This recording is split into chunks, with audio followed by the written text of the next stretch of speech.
ቢንያም ግርማይ ሓበን ኤርትራን ሓበን ኣፍሪካን ብቕልጡፍ ጉዕዞ ኣብ ጥር ዝብቕዓት ዘሎ ተቐዳዳማይ ጉዕዞ ኤርትራውያን ኣብ ቶር ዲ ፍራንስ እንታይ ይመስል ካብ ንእሽቶ ኣፍሪቃዊት ሃገር ናብ ኦሎምፒክ ካብ ጸበብቲ ገጠራት ናብ ናይ ዓለም መድረኻት ሰላም ክቡራት ተኸታተልቲ መደብ ቶፕ 5 ከመይ ትኾኑ ሎሚ ከም ልሙድ ሓሙሽተ ሓቅታት ብሽክለታ ኤርትራ ልዕልና ክንዛረብ ኢና ምሳና ጽንሑ ነዚ ቪድዮ ከዓ ፍሉይ ተዘክሮታትኩም ኣብ ብሽክለታ ኣብ ኮመንት ብምጽሓፍ ላይክ ሂብኩም ጀምርዎ ሰናይ ምክትታል ቁጥሪ 1 ዓበይቲ ሓቅታት ቢንያም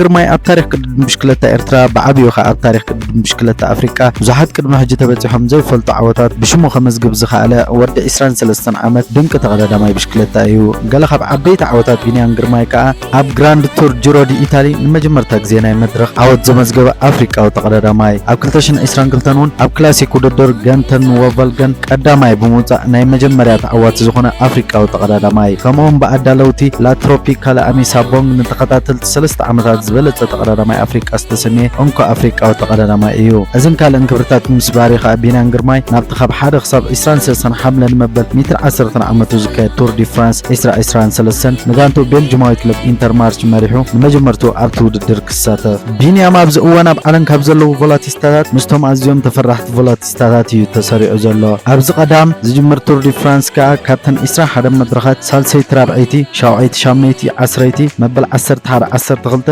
18 19 ከምኡውን ኣብ መወዳእታ ካየድ መበል 21 መድረኽ ኣብ ጎልጎል ንሓውስ ጎልጎልን ዝዛዘማ መድረኻት ብምዃነን ቢንያም ክዕወተለን ልዑል ግምት ተባሂብዎ ኣሎ ብፍላይ ሳልሰይቲ ራብዐይቲ ሻውዓይቲ መበል 11 መበል 19 ከምኡ ከዓ መዛዘሚት መድረኽ እተን ንቢንያም ዝያዳ ዝምችኣ መድረኻት ብምዃነን ካብ እንክዕወት ብዙሕ ትፅቢት ይግበረሉ ቢንያም ንቱር ዲ ፍራንስ ዝገብሮ ዘሎ ምድላዋት ኣመልኪቱ ምስ ኢሮ ስፖርት ኣብ ዝገብሮ ቃለ መሕተት ሓቂ ክዛረብ እንተኮይነ ንእሽተይ ከለኹ ኣብ ቱር ዲ ፍራንስ ክወዳደር ዝብል ሕልሚ ኣይነበረንን ምክንያቱ እቲ ውድድር ንኤውሮፓውያን ንፃዓዱን ጥራይ ዝተሓዝኦ ኮይኑ ይስማዓኒ ነይሩ ዳንኤል ተክለ ሃይማኖትን መርሃዊ ቅዱስን ኣብ 2015 ኣብ ቱር ዲ ፍራንስ ተወዳደሩ ቀዳሞት ጸለምቲ ኣፍሪቃውያን ምስ ኮኑ ግን ኣነ እውን ክበፅሖለን ዝብል ሓሳብ ሓዲሩኒ ይብል ከምዚ ተመነዮ ከዓ ቢንያም ግርማይ ኣብ ዝለዓሉ ደረጃታት በፂሑ ሓበን ኤርትራን ሓበን ኣፍሪቃን ኮይኑ ኣሎ ቁጥሪ 2 ታሪክ ኤርትራውያን ተቐዳደምቲ ኣብ ቱር ዲ ፍራንስ እንታይ ይመስል ኣብ ታሪክ ቱር ዲ ፍራንስ 3 ኤርትራውያን ተቐዳደምቲ እዮም ክወዳደሩ ክኢሎም ዳንኤል ተክለ ሃይማኖት 2015 2016 መርሃዊ ቅዱስ 2015 ናትናኤል ብርሃነ ከዓ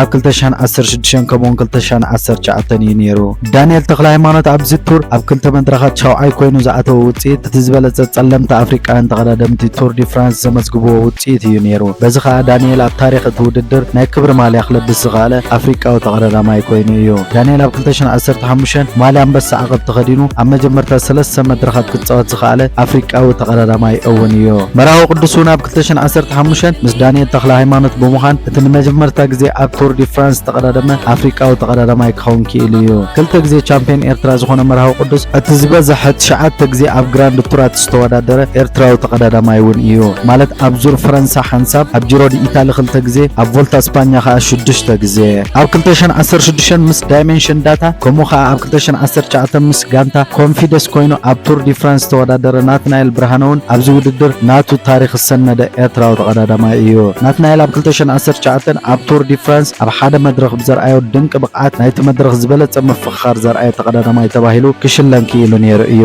ናትናኤል ኣብ ዙር ፈረንሳ 2 ግዜ ኣብ ጂሮ ዲ ኢታሊ 3 ግዜ ኣብ ቮልታ እስፓኛ ከዓ 3 ግዜ ብምውዳድ ንመርሃዊ ተኸቲሉ ኣብ ግራንድ ቱራት ብብዝሒ ዝተሳተፈ ካልኣይ ኤርትራዊ ተቐዳዳማይ እዩ ቢንያም ግርማይ ከዓ ነዚ ሰንሰለት እዚ ብምቕፃል ካብኡ ዝበለፀ ውፅኢት ከመዝግብ ምዃኑ ብኣግኡ ግምት ተዋሂብዎ ኣቓልቦ ማዕከናት ዜና ስሒቡ ዝርከብ ቁጥሪ 3 ድሕሪ ናጽነት ዝተረኣየ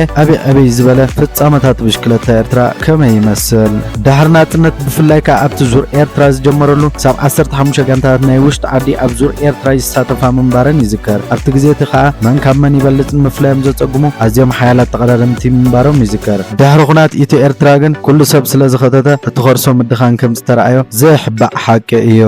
ገለ ካብቲ ድሕሪ ናጽነት ዝተረኣየ ዓብይ ዝበለ ፍጻመታት ምስ ንምልከት ከዓ ኣብ 2001 ብምኽንያት 10 ዓመት መዓልቲ ናጽነት ኤርትራ ዙር ኤርትራ ጀሚሩ ሃብተ ወልደ ስምዖን ከዓ ነዚ ውድድር ክዕወተሉ እንከሎ ኣብ 2003 ከምኡውን 2004 ሃብተ ወልደ ስምዖን ነዚ ዓወት ክደግሞ ክኢሉ ነይሩ ኣብ 2009 ዙር ኤርትራ ብዩሲኣይ ኣፍልጦ ብምርካብ ናይ ክልተ ነጥቢ 2 ካታጎሪ ተዋሂብዎ ብ5 መድረኻት ተኻይዱ ነይሩ ሜሮን ርእሶም ነቲ ውድድር ክዕወተሉ እንከሎ በረኸት የማነ ከዓ ኣንበሳ ዓቐብ ብምዃን ውድድሩ ዛዚሙ ነይሩ ኣብ 2012 2002 ኤርትራ ብተቀዳዳማይ ዳንኤል ተክለ ሃይማኖት ተወኪላ ኣብ ኦሎምፒክ ሎንደን ዝተሳተፈትሉ ግዜ ነይሩ። ኣብ 2013 እውን ኤርትራዊ ናትናኤል ብርሃነ ኣብ ውድድር ቱርኪ ዝኾነሉ ግዜ ነይሩ። ኣብ 2014 ኤርትራዊ ናትናኤል ብርሃነ ቀዳማይ ኣፍሪካዊ ዕውት ላትሮፒካላ ኣሚሳ ቦንግ 2014 ኮይኑ ነይሩ። ኣብ 2015 ከዓ ኤርትራ ልዕሊ 16 ፕሮፌሽናል ተቀዳደምቲ ከተፍሪ ዝኽኣለትሉ ግዜ ነይሩ። 2015 ዳንኤል ተክለ ሃይማኖት መርሃዊ ቅዱስን ቀዳሞት ኤርትራውያን ጸለምቲ ኣፍሪካውያን ኣብ ቱር ዲ ፍራንስ ክሳተፉ ዝኽኣሉ ተባሂሎም ኣብ መዝገብ ዝሰፈሩሉ ግዜ እዩ ነይሩ።